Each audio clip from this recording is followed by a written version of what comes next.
ادب و احترام کے ساتھ گزارش کروں گا ہمارے آج کے خصوصی مہمان حضرت مولانا محمد سلمان صاحب بجنوری دامت برکاتہم استاد حدیث دارالعلوم دیوبند اور خلیفہ حضرت مولانا پیر ذوالفقار احمد صاحب نقشبندی دامت برکاتہم سے کہ حضرت والا تشریف لائیں اور صحابہ اور اہل بیت کی عظمتوں اور محبتوں کو ہمارے دل میں پیوست فرمائیں۔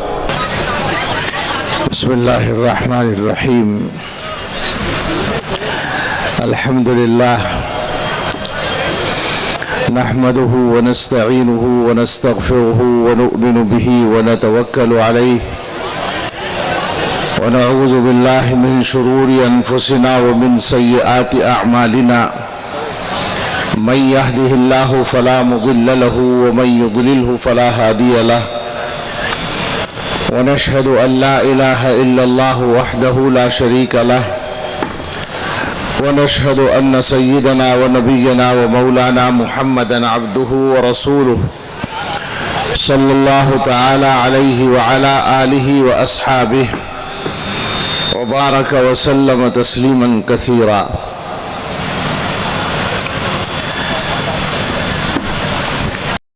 فأعوذ بالله من الشيطان الرجيم، بسم الله الرحمن الرحيم،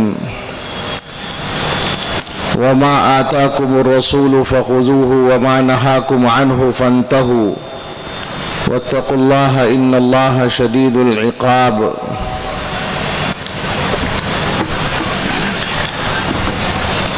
صدق الله العظيم۔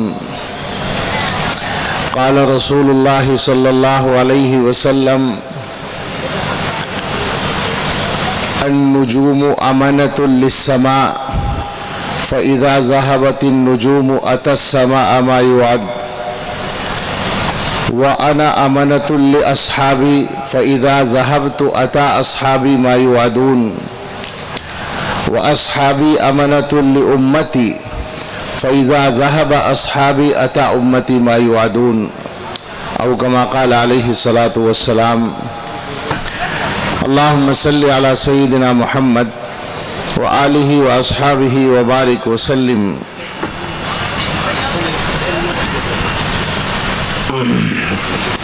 کیوں نہ ہو رتبہ بڑا اصحاب و اہل بیت کا، کیوں نہ ہو رتبہ بڑا اصحاب و اہل بیت کا، مصطفیٰ ان کے خدا اصحاب و اہل بیت کا۔ آل و اصحاب نبی، آل و اصحاب نبی سب بادشاہ ہیں بادشاہ، میں فقط ادنا گدا اصحاب و اہل بیت کا۔ میری جھولی میں نہ ہو، میری جھولی میں نہ کیوں ہوں دو جہاں کی نعمتیں، میں ہوں منگتا میں گدا اصحاب و اہل بیت کا۔ سبحان اللہ سبحان اللہ۔ کیوں ہو مایوس فقیرو، ذرا آواز کم کریں، یہ ایکو کم کر دیں۔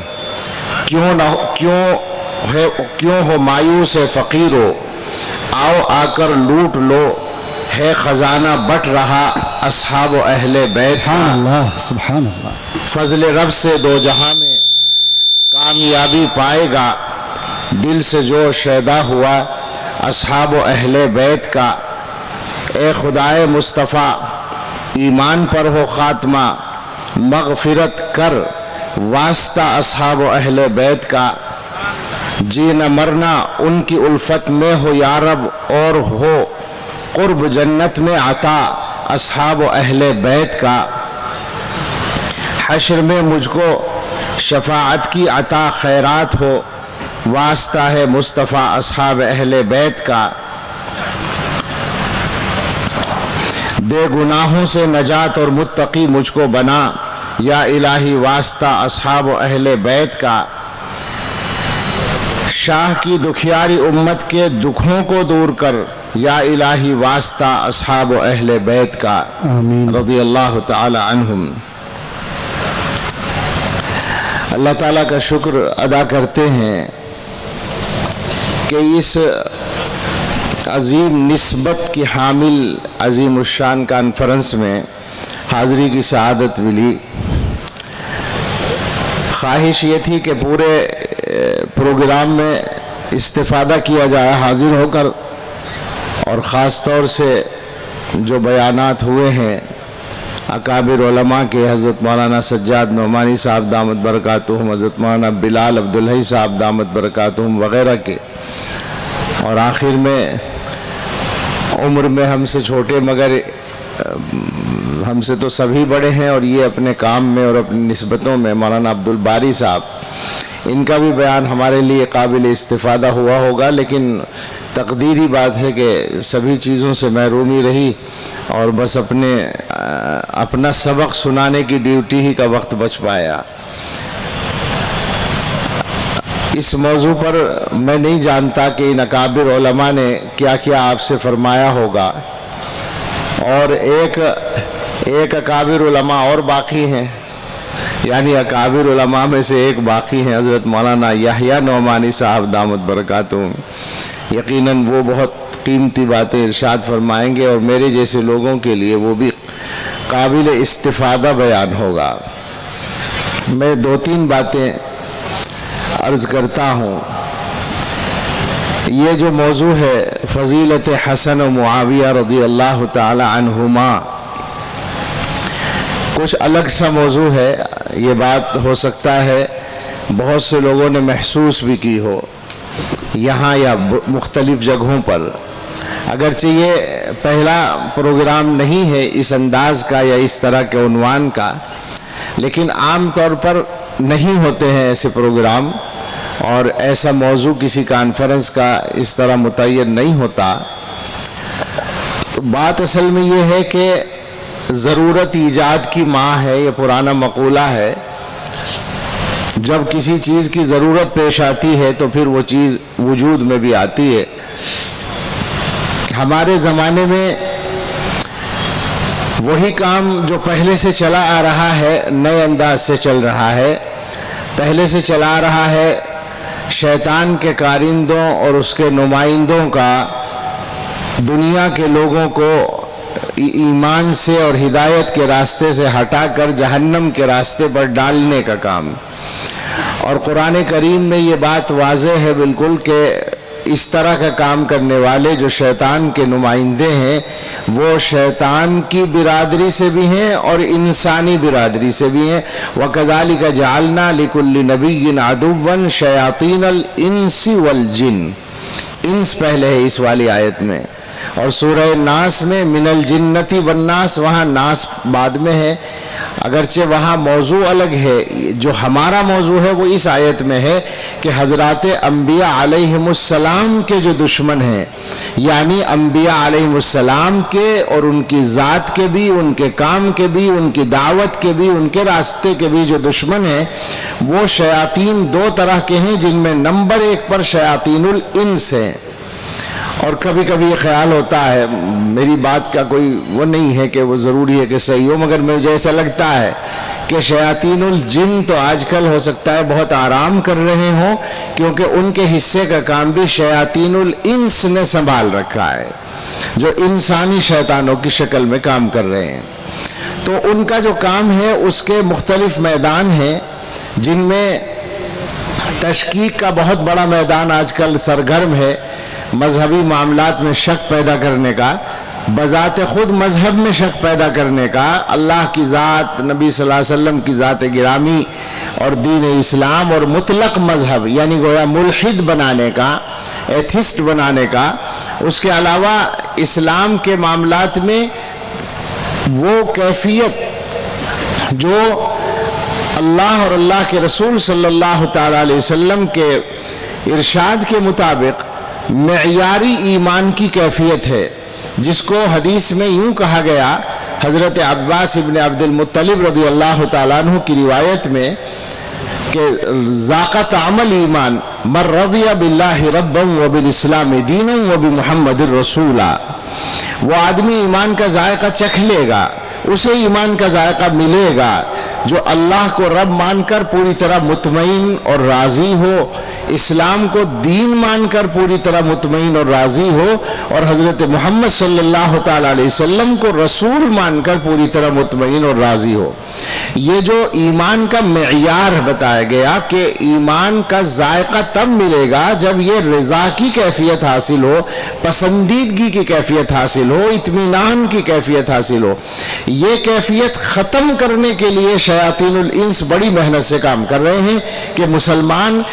چاہے مردم شماری میں مسلمان اپنے آپ کو لکھتے رہیں، مگر دین کے معاملات میں ان کے ذہنوں کے اندر شک پیدا ہو جائے اور وہ مطمئن مسلمان نہ رہیں۔ اس کے بھی مختلف اس پہلو کے بھی مختلف میدان ہیں، جن میں ایک یہ ہے جو آج کل چل رہا ہے۔ ابھی حضرت مولانا یحییٰ صاحب سے بات ہو رہی تھی، بعض فتنوں کی طرف ہم لوگ متوجہ تھے، لیکن میں یہ سمجھتا ہوں کہ اس وقت باطل افکار جتنے بھی ہیں وہ بہت زیادہ مستعدی کے ساتھ دوبارہ حملہ آور ہیں اور دوبارہ جان پکڑ رہے ہیں، دوبارہ اپنے دائرے کو وسیع کرنے کے لیے موجودہ زمانے کے تقاضوں کے مطابق کام کر رہے ہیں۔ اور مجھے یہ کہنے میں تکلف نہیں ہونا چاہیے کہ ہم جو ہیں، اور ہم کا مطلب اہل حق، اور یہ بات میں کہہ رہا ہوں اس بات کے باوجود کہ میرا تعلق خادمانہ تعلق اہل حق کی نمائندگی کرنے والے سب سے بڑے ادارے سے، یا جو پہچان کا درجہ رکھتا ہے اس ادارے سے ہے۔ اس کے بعد میں یہ بات کہہ رہا ہوں، ظاہر ہے کہ اس میں نمبر 1 پر ہم ہی نپتے ہیں، لیکن جو بات ہے، جو الحق یقال، جو بات ہے وہ کہی جائے گی کہ ہماری طرف سے وہ کام نہیں ہو رہا ہے جس کی ضرورت ہے۔ میں اگر اپنی حدود سے تجاوز کروں تو یہاں بہت سے احباب ہیں جو مجھے ٹوک سکتے ہیں، لیکن میں کیا کروں، جو بات سمجھ میں آتی ہے جی چاہتا ہے کہ وہ کہی جائے، چونکہ ضرورت کی بات لگتی ہے۔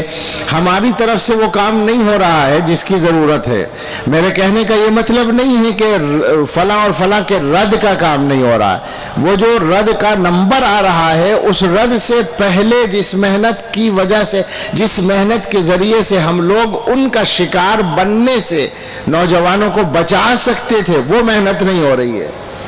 ہم تو ابھی تک اسی چکر میں پڑے ہیں کہ تیری دعوت اصل ہے یا میری دعوت اصل ہے۔ معاف فرمائے، کچھ لوگوں کو تو بس یہی ہے روزانہ کہ جو وہ کرتے ہیں اس کو اصل دین مان لیا جائے اور اس کے علاوہ سب کو کنڈم کرتے ہیں۔ ہم ہی میں سے کچھ لوگ اسی چکر میں پڑے ہوئے ہیں روزانہ کہ ان کے کام کو اصل مان لو، باقی سب کو کنڈم مان لو، ان کے کام کو اصل دین مان لو۔ انہی باتوں نے ہمیں تباہ کر رکھا ہے، اور جہاں کام ہونا چاہیے، جہاں نشانہ لگنا چاہیے وہ نہیں ہو رہا ہے۔ بالکل صاف بات ہے یہ، لہذا شکار ہو رہے ہیں اور گمراہی پھیل رہی ہے۔ اب یہ بات جو ہے بالکل کوئی راز نہیں ہے، اس لیے کہنے میں بھی حرج نہیں ہے کہ لوگ شکار کر رہے ہیں اور باطل افکار پر جانے والوں کی تعداد بڑھ رہی ہے۔ اگر ہم لوگوں نے ابھی بھی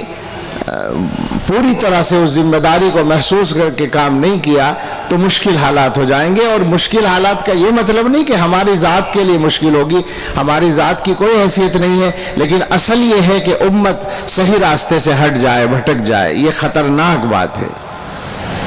اب اسی کا ایک سلسلہ یہ ہے، حضرات صحابہ رضی اللہ تعالیٰ عنہم کے معاملے میں بھی تشکیک پیدا کرنا۔ یہ کوئی نیا کام نہیں ہے، آپ سب جانتے ہیں کہ امت میں جو سب سے پہلا فتنہ پیدا ہوا ہے وہ یہی ہوا ہے۔ آسان زبان میں عام آدمی کے سمجھنے کے لیے اس کو شیعیت یا رافضیت کہا جائے گا، لیکن اصل بات یہ ہے کہ حضرت نبی اکرم صلی اللہ تعالی علیہ وسلم نے امت کو صراط مستقیم کا ایک فریم دیا تھا، ایک دائرہ بنا کر دیا تھا، اور وہ دائرہ تھا ما انا علیہ و اصحابی۔ اور یہ دائرہ حقیقت میں اللہ تعالیٰ نے دے رکھا ہے۔ ظاہر ہے کہ حضور کی تو ہر بات گفتہ اللہ بود، گرچہ از حلقوم عبداللہ بود، وما ينطق عن الهوى ان هو الا وحی یوحى، حضور کی ہر بات ویسے بھی وحی ہے، لیکن قرآن کریم میں اہدنا الصراط المستقیم صراط الذین انعمت علیہم غیر المغضوب علیہم ولا الضالین، اس میں یہ دائرہ دیا گیا تھا۔ اس کو حضور علیہ السلام نے امت کو کھول کر سمجھایا کہ ہدایت کا راستہ یہ ہے۔ آپ تاریخ اٹھا کر دیکھیں، امت میں فکری انحراف کی تاریخ میں، یہ بات جہاں کہیں علماء سے بات کرنے کا موقع ہو وہاں کہتا ہوں، اور یہاں ماشاءاللہ علماء اتنی بڑی تعداد میں اس مجمع میں ہے کہ تنہا علماء کی کوئی میٹنگ ہو تو ان کی تعداد شاید اتنی نہ ہو پاتی، اس لیے میں عرض کرتا ہوں کہ آپ حضرات اس طرح کے موضوعات پر پڑھیں، اور ہر موضوع پر پڑھنے کی ضرورت ہے۔ تو فکری انحرافات کی تاریخ کا آپ مطالعہ کریں گے تو پتہ چلے گا کہ جہاں بھی کوئی نئی فکر، جس کو ہم آسان زبان میں فرقہ کہتے ہیں، نیا فرقہ وجود میں آیا ہے، اس کی بنیاد یہی بنی ہے کہ اس نے ما انا علیہ و اصحابی کے دائرے سے باہر قدم نکالا ہے۔ سنت رسول اللہ صلی اللہ تعالیٰ علیہ وسلم اور حضرات صحابہ رضی اللہ تعالیٰ عنہم کا طریقہ، اسی لیے حضرات علماء نے شروع ہی میں حضرات صحابہ کے موضوع پر جب بات کی ہے تو تعجب ہوتا ہے کہ کس انداز سے بند باندھنے کا ارادہ کیا اور اس کے لیے کام کیا۔ دور صحابہ ختم ہوتے ہوتے کہہ سکتے ہیں ہم، چونکہ صحابہ کے درمیانی دور میں یا خلافت راشدہ کے نصف کے بعد والے دور میں یہ فتنے پیدا ہونے شروع ہو گئے تھے۔ آپ کو معلوم ہے حضرت عثمان غنی رضی اللہ تعالیٰ عنہ کے آخری دور میں نصف کے بعد سے، ان کی خلافت کے نصف کے بعد سے، تو صحابہ دیکھ رہے تھے اس صورتحال کو، اور اس میں صحابہ کو نشانہ بنایا گیا تھا۔ یہ سب سے پہلا تھا کہ حضرات صحابہ کو نشانہ بنایا گیا، مگر انتہائی چالاکی سے ایک مذہب مرتب کیا گیا، اور وہ اس وجہ سے ہوا کہ جو مذہب اسلام کے آنے سے پہلے، میں لمبی تاریخ میں نہیں جانا چاہتا، جلدی سے نکلوں گا اس سے، جو مذہب اسلام کے آنے سے پہلے ٹھیکیدار تھا مذہبی دنیا کا، یعنی یہودیت، ان کا جب ٹھیکہ ختم ہوا اس دنیا سے اسلام کی برکت سے اور اسلام کے پھیلاؤ سے اور اسلام کی ترقی سے اور اسلام کے غلبے سے، تو انہوں نے یہ سازش کی تھی کہ سیدھے اسلام کو ہم ختم نہیں کر سکتے، لیکن اسلام کی پیٹھ میں چھرا گھونپنے کا ایک راستہ نکال سکتے ہیں۔ تو انہوں نے نہایت چالاکی سے دو باتیں ایک ساتھ پیش کی، اس میں تھا صحابہ کا بغض یا صحابہ کی نفی، اور اہل بیت کی محبت کو آڑ کے طور پر استعمال کرنا۔ چنانچہ اس کے اندر ان کو کسی نہ کسی درجے میں اس دور میں کامیابی ہونی شروع ہو گئی، اور انہی کے بطن سے پھر ایک اور فرقہ نکلا، وہ بھی صحابہ کا مخالف تھا، وہ ہے خوارج۔ وہ حضرت علی رضی اللہ تعالیٰ عنہ سمیت تمام صحابہ کا مخالف بن گیا۔ ظاہر ہے کہ ایک انتہا دوسری انتہا کو جنم دیتی ہے۔ انہوں نے حضرت علی رضی اللہ عنہ کو خدا تک پہنچانے کی، خدا بنانے کی کوشش کر ڈالی تھی، اور باقی صحابہ کو کنڈم کیا تھا۔ انہوں نے حضرت علی رضی اللہ عنہ پر بھی ہاتھ صاف کر دیا۔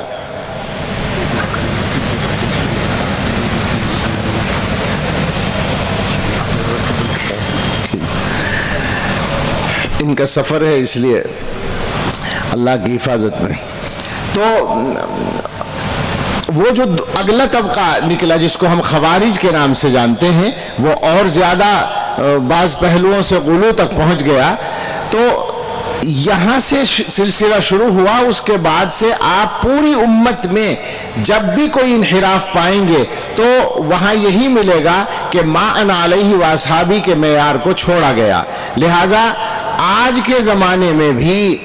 اہل حق کو راستے سے بھٹکانے کے لیے اسی پرانے نسخے کا استعمال کیا جا رہا ہے، اور ان کا کام اپنے میں شمار ہونے والے بعض لوگ آسان کر رہے ہیں۔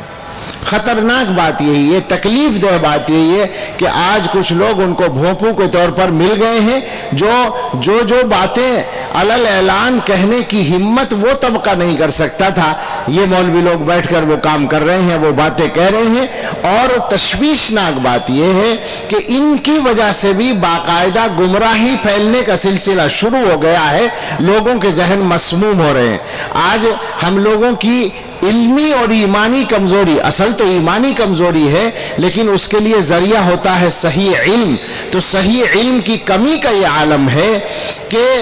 عام مسلمان نہیں، جو مدرسوں میں نہیں آیا وہ مسلمان نہیں، بلکہ مدرسوں کے پڑھے ہوئے فضلا وہ تک صحیح فکر کو سمجھنے کی صلاحیت سے خاصی بڑی تعداد میں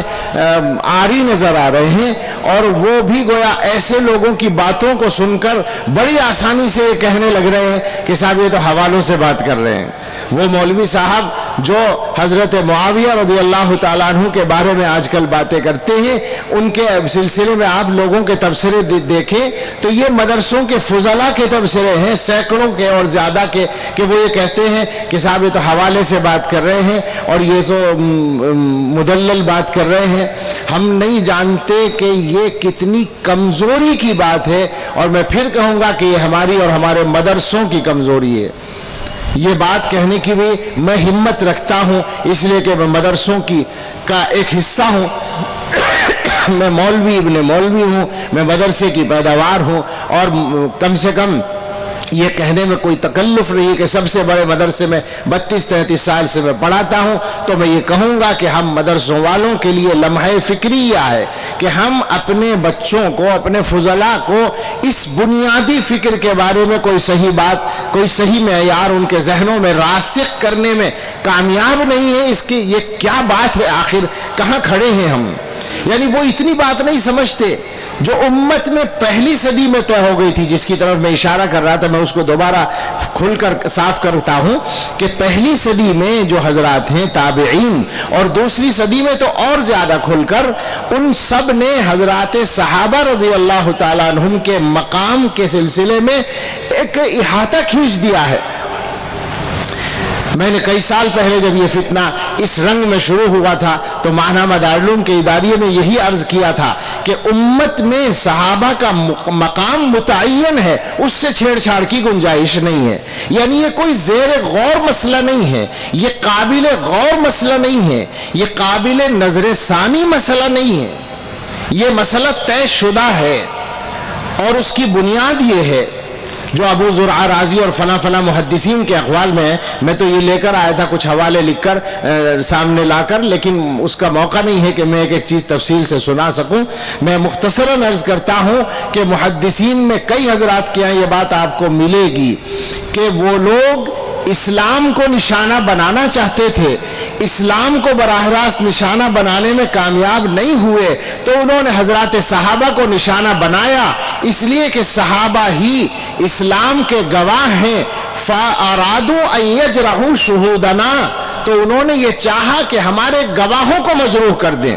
ہمارے دین کے جو گواہ ہیں، ہمارے پورے دین کو پہنچانے والے جو لوگ ہیں، جتنے بھی اس طرح کے باطل افکار ہیں، سب کا نشانہ آپ کو صحابہ ملیں گے۔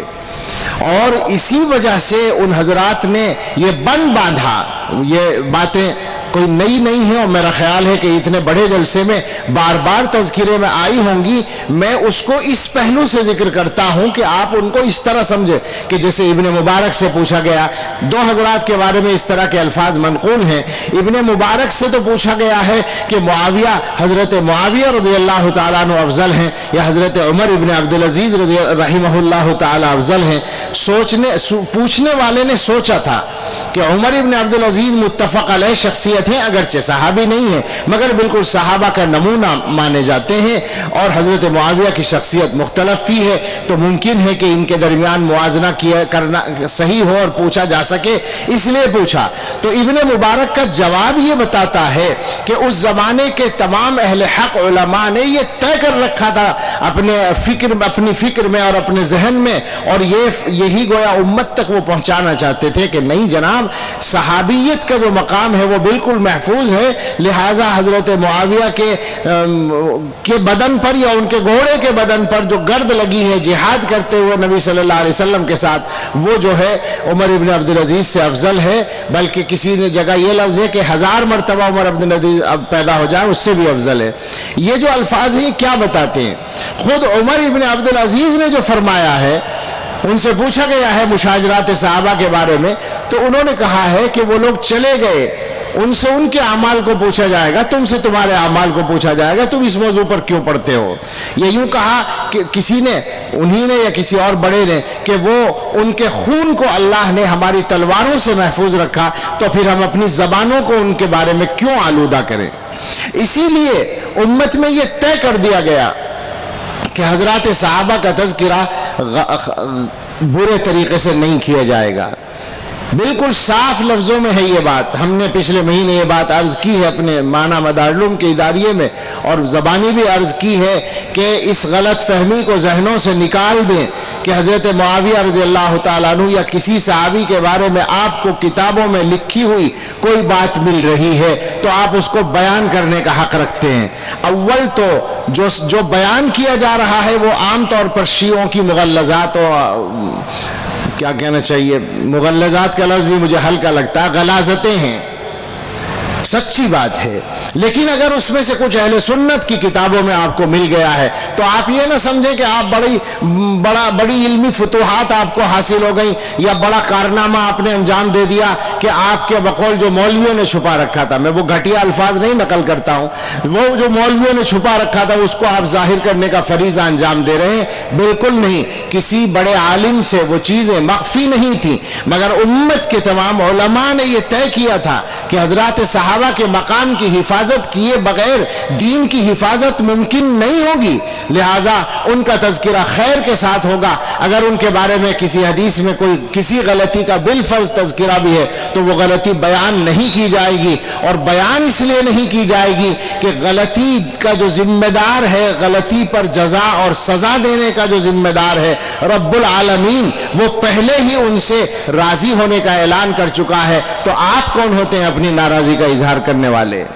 حکیم امت رحمت اللہ علیہ کی بات یہاں نقل کی جا سکتی ہے۔ حضرت تھانوی رحمت اللہ علیہ نے فرمایا کہ صحابہ کے آپس کے معاملات میں اگر کوئی امت کا عام آدمی کا مطلب وہ سارے مولوی بھی ہیں جو اپنے آپ کو بہت بڑا سمجھتے ہیں، وہ سب مراد ہیں، ما سوى صحابہ مراد ہیں۔ صحابہ کے مشاجرات کے بارے میں اگر امت کا کوئی آدمی گفتگو کرتا ہے تو حضرت تھانوی رحمت اللہ علیہ نے فرمایا کہ اس کی مثال ایسی ہے کہ ایک بادشاہ کے بیٹوں میں کوئی اختلاف ہو جائے، یعنی شاہزادوں میں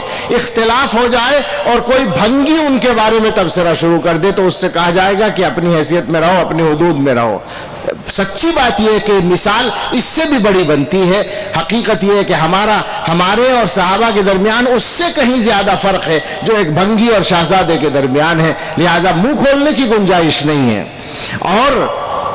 بڑی طاقت کے ساتھ آج کل سنایا جاتا ہے امام نسائی رحمت اللہ علیہ کا واقعہ کہ امام نسائی سے حضرت معاویہ رضی اللہ عنہ کی فضیلت بیان کرنے کے لیے کہا گیا تو انہوں نے کہا کہ صاحب ان کے لیے تو یہی کافی ہے کہ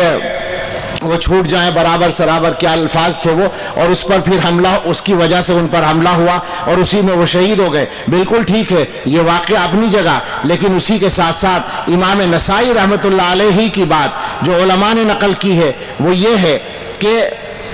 امام نسائی رحمت اللہ علیہ سے پوچھا گیا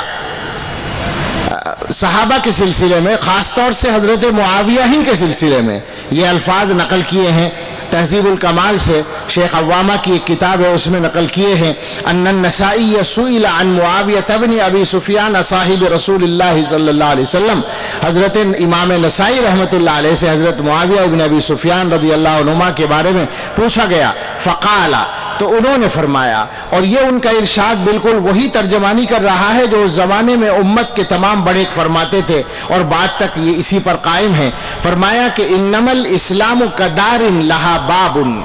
اسلام ایک گھر کی طرح ہے جس کا ایک دروازہ ہے، فباب الاسلام الصحابۃ، ذرا سمجھیے گا تعبیر کی عمدگی کے ساتھ وہ کیا بتانا چاہتے ہیں، اسلام کا دروازہ صحابہ ہیں، فمن آذ الصحابۃ انما اراد الاسلام،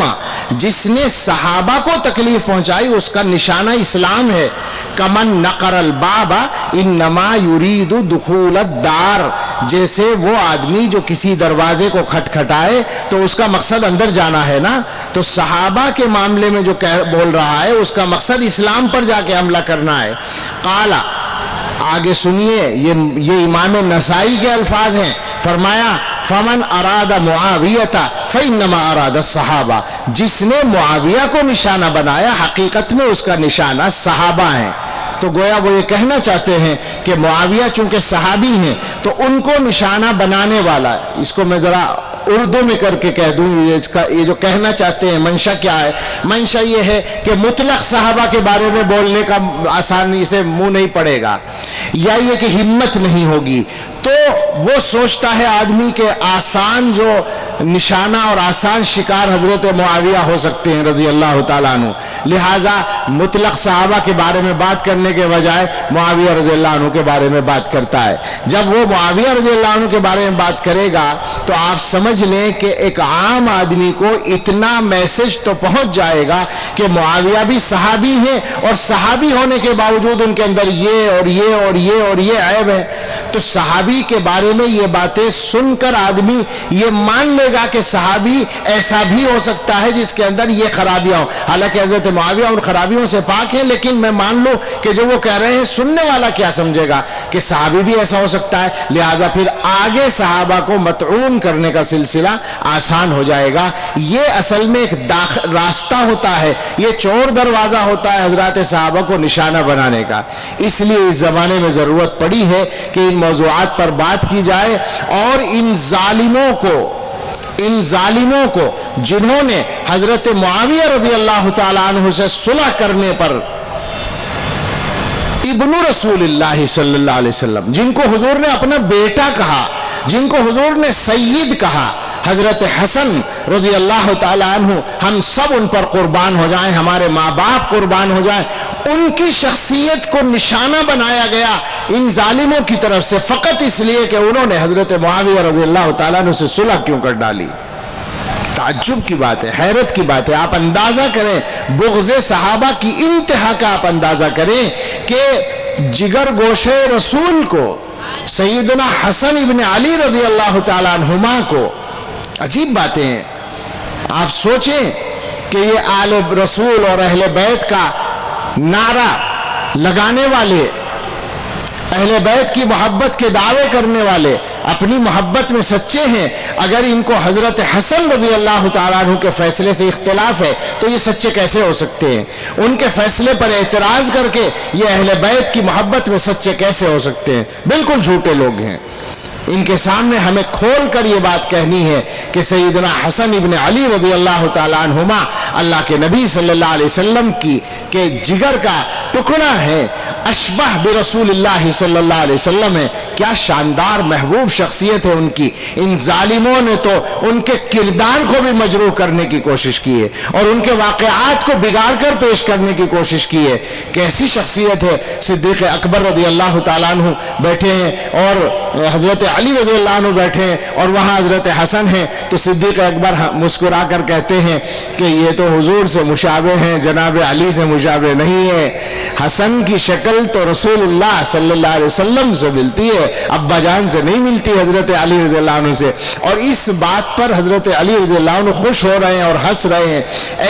ایسی مبارک شخصیت ہے کہ جن کو حضور نے چوما ہے، جن کے سر کو چوما ہے، جن کی پیشانی کو چوما ہے، جن کے رخساروں کو چوما ہے، جن کو گود میں بٹھا کر منبر پر خطبے دیے ہیں اللہ کے رسول صلی اللہ علیہ وسلم نے، اور جن کو چھوٹی سی عمر میں، چند سال کی عمر میں حضور علیہ السلام نے جن کو یہ سند دی ہے کہ ان ابنی ھذا سید، یہ میرا بیٹا سردار ہے۔ جناب علی سید کہنے کا موقع اسی سردار کی برکت سے ملا ہے، یہ لفظ ہی ملا ہے ان کی برکت سے۔ جو اپنے آپ کو سادات سادات کہتے ہیں، منہ بھر بھر کہتے، تھکتے نہیں ہیں، ان کو پتا ہونا چاہیے کہ یہ لفظ سید بھی حضرت حسن کی برکت سے ملا ہے، اور ان کے لیے سید کا لفظ صلح کی برکت سے بولا گیا ہے۔ حضور علیہ السلام نے دونوں باتیں ایک ساتھ کہی ہیں کہ یہ میرا بیٹا سردار ہے، اور اللہ امید ہے کہ اس کے ذریعے سے مسلمانوں کے دو گروہ، مسلمانوں کے، ایک مسلمان اور ایک کافر نہیں، دو گروہ، دونوں مسلمان، یعنی گویا جماعت علی اور جماعت معاویہ رضی اللہ عنہما۔ بے شک ہمارا مذہب ہے، مسلک ہے، رائے ہے، نظریہ ہے، پختہ نظریہ ہے کہ وہاں حضرت معاویہ رضی اللہ عنہ اجتہادی غلطی پر ہیں، حضرت علی رضی اللہ عنہ صحیح رائے پر ہیں، لیکن من المسلمین دونوں جماعتیں مسلمانوں کی ہیں۔ ان دو جماعتوں کے درمیان اللہ اس بچے کے ذریعے صلح کرائے گا۔ یہ مقام ہے حضرت حسن رضی اللہ تعالیٰ عنہ کا۔ اور اگر کچھ لوگوں کو یہ خیال ہو کہ ہمیں اہل بیت کے سلسلے میں ہمارے دلوں میں ویسی محبت نہیں ہے، تو ہم سب کی طرف سے اعلان کرتے ہیں،